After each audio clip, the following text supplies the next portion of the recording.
Ralph Peake, first of all, there's a very stark survey that I know has been driven by a member of Quing.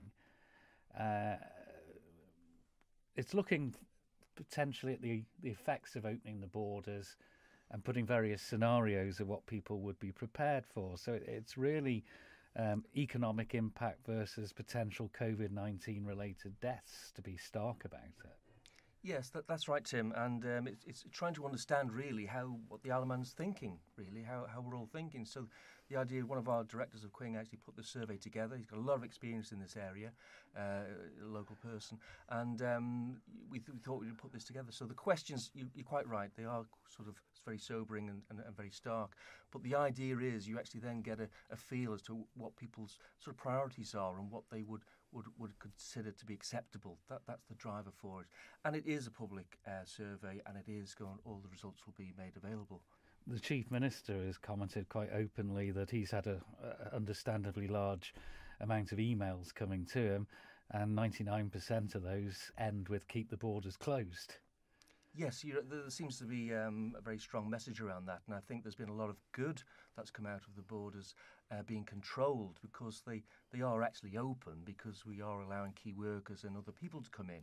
But we've got a very strict control mechanism in place, and I think the Chief Minister outlined in Tynwald last week how there is different levels of control going to be in the future, and when certain circumstances arrive, then they'll be able to reduce those levels down to 4, 3 and 2, etc.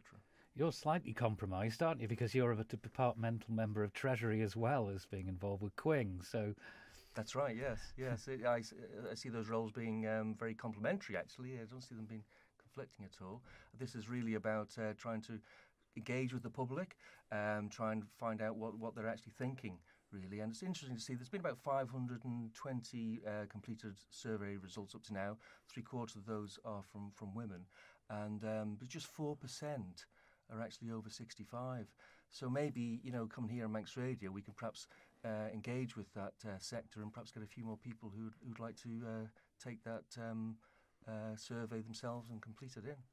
Doing it this way, it's essential information for the government just to have a measure, but is this a way of government distancing itself from such a survey? I don't know. I think the results will be there. It'll be open for everybody. I would like to think that they would look at those and just take them as part of some information to reach a decision. I think it's a very good way of doing it. It's basically lives versus money, isn't it? Well, that's life, though, isn't it? We have got to consider that. So you have got the economic impact and you've got the health impact. We've gone through the stage where there's been a health crisis. It's really important to have a lockdown. It's really important to get people to isolate. But then we're now coming out of that, and luckily the Isle of Man has had no cases now for well over 40 days. And we're coming out of that, and we have to have a new future. We talk about a new normal, but what does that look like?